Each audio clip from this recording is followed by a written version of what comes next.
back. So just got back from the hobby shop.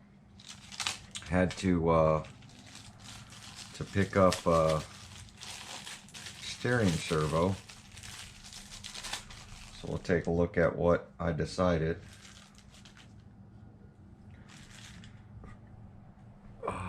So we're going to throw a Reef 299 LP in there. Low profile, it's small. It should work really good. It's got a lot of torque, according to the back. So it'll go up to 8.4 volts from 4.8 to 8.4, so we can up the voltage to it. 2 ball bearings. Torque 278 ounces. So if I bring it all the way up to 7.4, we're at 299 ounces, so basically 300. And at 8.4 volts, it'd be 313. So I don't know if this goes up to 8.4, but we're definitely going to move it up to 7.4 to get the 300. Yeah, this Reef's 299 LP should work out good in this. And then there we go. There's our shims. Arrma 709060. And I looked these up on Horizon site for the part number, and it was under, I think, the V5 roller, which all the diffs are pretty much the same. So we're going to this should be plenty of shims for this, I hope. But we're going to crack this thing open and make sure that there's a gasket in here, because if there's not a gasket in here, this thing's going to get skinnier and then it's going to have a lot of slop. So we're going to take a look at it and see if the gasket's in there. Crack it open. I know it's going to have fluid. So let me grab my handy dandy junkyard of diffs. Techno shims, you just have to make sure that they're in place before you try to close the case up. If it's not in there, they'll just fold and bend, and then they're not doing anything. So back on. For a man who doesn't like differentials, I sure have been working on a lot of them.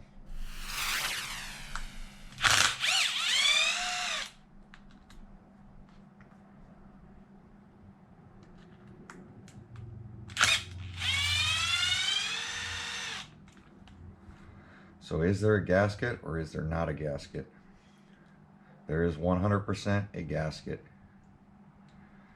Gasket's right there.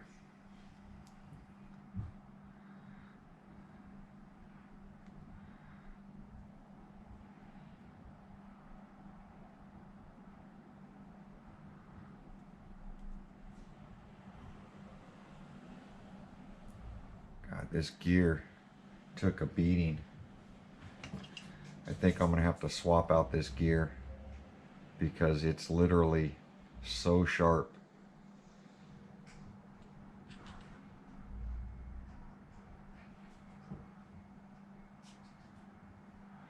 Yeah, we're gonna use a new gear, so I'm gonna pop this apart. I gotta shim it anyway. So we're gonna take the sun gear off.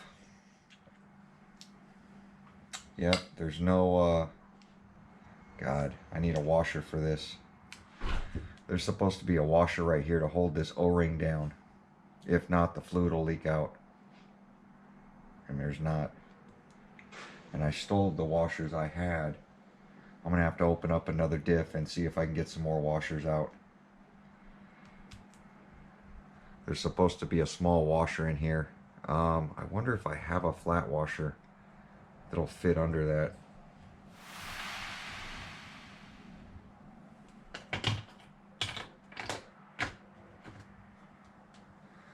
So I have a limited slip diff right here. I think we'll pop this thing open and see if I can steal the washers out of it. I really didn't want to break this limited slip open because this is for a EXP. So I was trying to keep this one assembled because there's nothing wrong with this. So I'm going to pop this thing open real quick and see if I can steal out the washers. It's these little things that are hard to buy separate.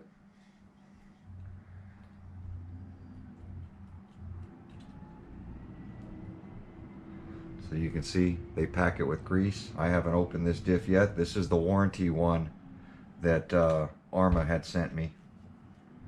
So I don't want to mix up these gears. So throw that in there. You see there's the limited slip plate. This is a limited slip differential.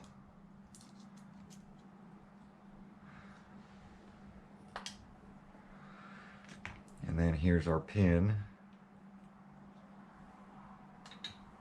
And then this washer is the washer we're looking for right here. This one's got a couple of them, but I need the smaller washer, not the bigger washer. Come on.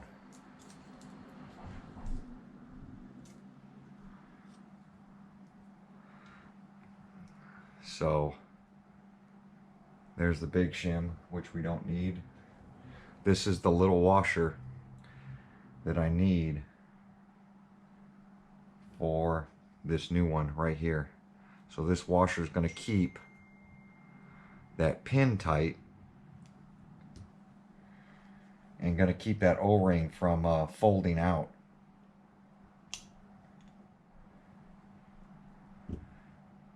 Like, I mean, the diff will work. You'll end up with a leak as soon as that O-ring blows out. So we got this side repaired. Now I'm gonna have to pull that diff cup apart and check the other side and see if there's a washer down there. All right, so I got this half back together. Now this is our limited slip diff with the lines in it. So let's get this stuff out of here.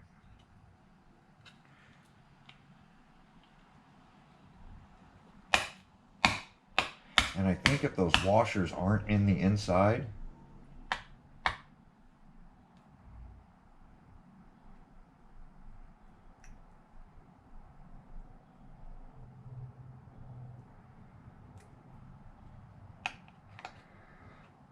see, this one's got the washer down there, but it's too wide.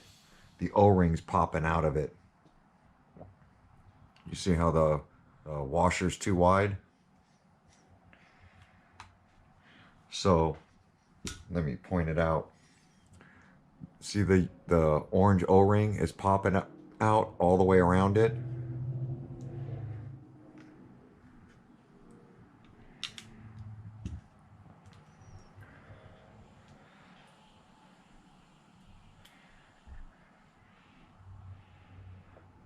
Look at the O-ring. There is no washer in there. That's the case. I thought it was a washer. It's not a washer, it's just the case.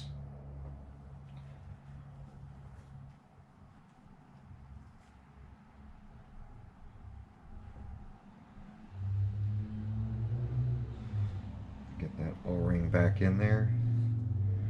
Get this axle put back up in there. We're going to grab the flat washer.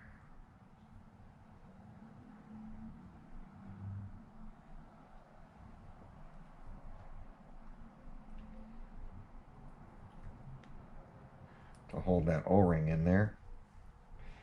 Get our pin put back in.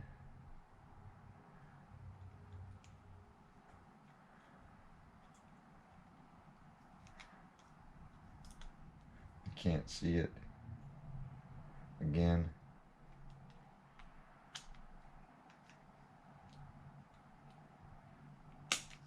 Oh, too far. There we go. So now we got the washer in there.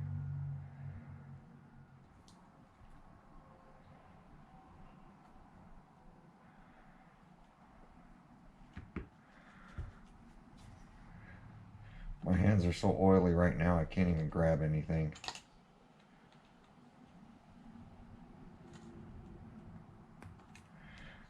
we go. God, I hate diff. Have I told you guys I hate diffs?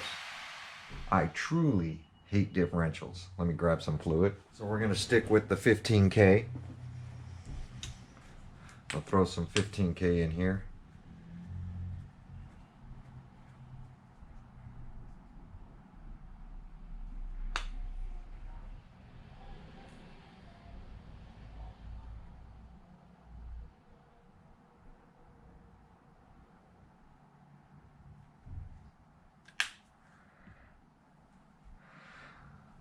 We're going to let that sit a minute. And we'll be right back. I'm going to go wash my hands, get cleaned up a little bit. And then hopefully I got enough shims to get this right. We'll be right back. All right, we got the fluid settled down. Been about 20 minutes. Those washers I picked up are for the inside. So they're not the shims on the outside, which sucks because I needed the ones for the outside. So apparently I got the ones for the inside, which is fine. I still need those too, but I might have to pull the pinion and bring the pinion forward to tighten up the slop, because I shouldn't have that much slop. But this is gonna extend, make this thing a little wider. I just don't know by how much, with those washers missing both on the inside. So we're gonna get this thing slapped back together.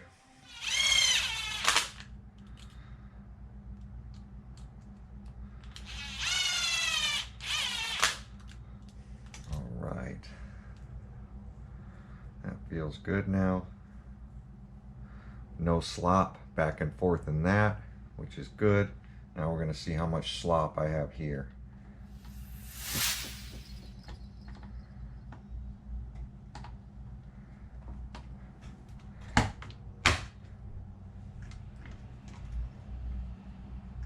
Yeah, I want to say 90% of the slop is gone now because those two washers were missing from the inside, and no more slop left to right.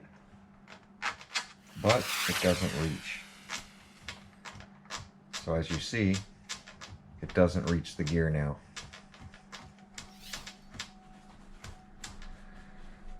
But it's tight in here, which means I need to bring the pinion way out now. So I'm going to have to take apart this whole front end to get the diff housing out to shim the pinion. Is the only way I'm going to get this to work. So that's the problem, is the pinion back there. So I'm going to get that set up in my hand and we'll be right back. All right, so as you see, I pulled the whole diff out. It's a lot of work to get a front diff out of these things. So here's the housing I pulled out, and take a look at this diff cup. So that diff cup's pretty worn. There's really no play in and out, but the pinion is too far away. So it needs basically washers on the back side of this, which I was gonna do.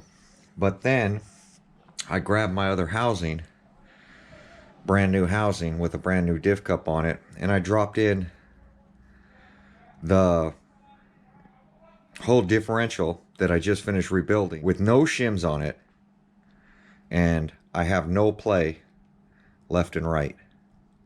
Literally none. I have no play. And when I drive it, you can see that it drives perfectly.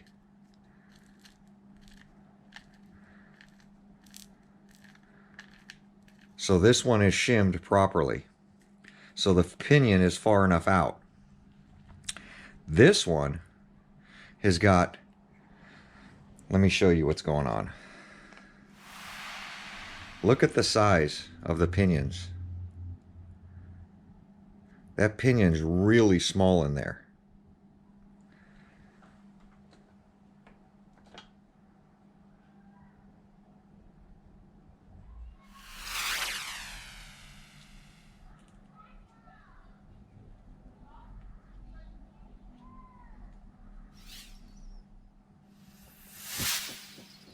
this one.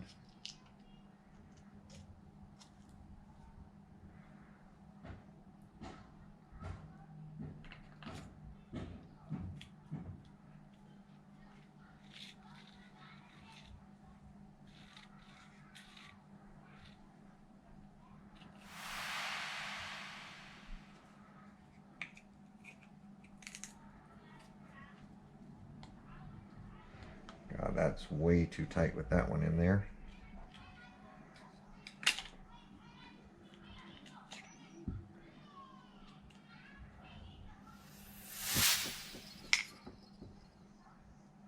Put this one back in there.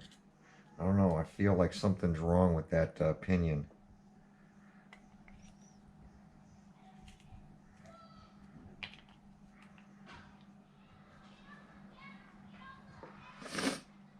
All right, I'm going to stop and figure this out. We'll be right back. All right, so it's been, I want to say about an hour, hour and a half. So here's what I've come up with. So here's the gear and the differential we rebuilt, and we were trying to shim to get to work in this housing with a 10-tooth pinion. And what I had was I had this one, which is a 13-tooth pinion. And I slid this into the 13-tooth, which is a limitless, and it's smooth. It drives that pinion perfectly. So I'm like, what the heck is going on here? So that literally works for a 13-tooth pinion, but will not work on a 10-tooth pinion. So then I took my EXB diff, the one we took apart to steal the shims out of, and I reassembled it with new bearings, new everything. And look at this. So basically what's going on, which in turn I called Deontay to figure out, like, what the heck, like, it fits perfect into a bigger pinion, and when I put it into the 10-tooth one, it doesn't even come close to touching, so I have a ton of slop. And I don't know how it worked as good as it worked, because what it was doing was wearing out this pinion. It was barely touching the teeth, and it ruined this pinion. So I know now that the ring gear, which looks like, where did I put my other ring gear? Like this. This is too small.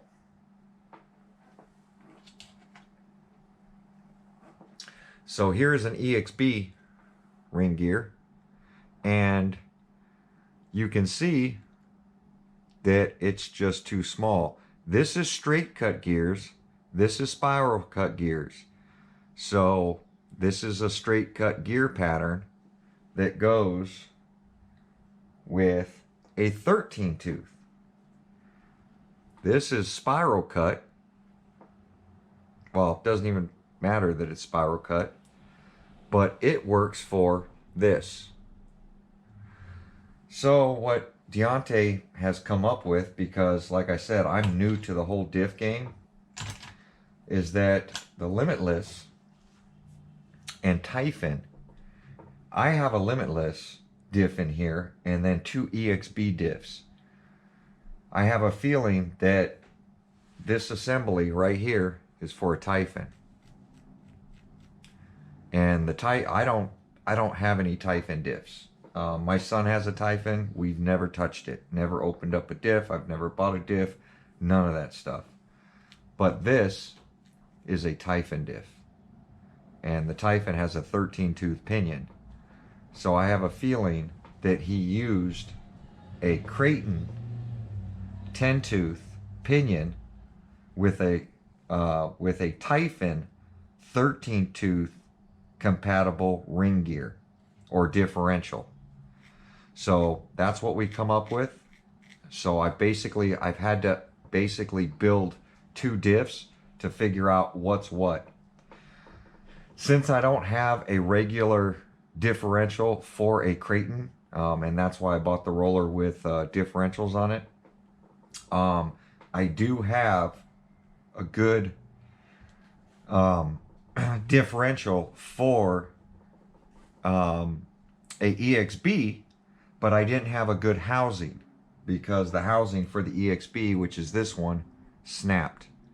This was my original housing for my EXB. Now this is my original diff for the EXB Kraton, and I made it a locker when the diff originally broke. The spider gears on the inside broke. This one that I just put back together, you can always tell the EXB because the diff cup has got those grooves in it. This one is an EXB